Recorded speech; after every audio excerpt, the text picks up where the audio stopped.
You ask Tiger to solve. This deals with linear equations with one unknown. The final result is x equals 1000. Let's solve it step by step.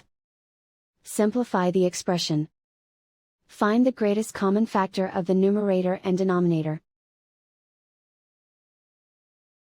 Factor out and cancel the greatest common factor. Isolate the x. Multiply both sides by 20.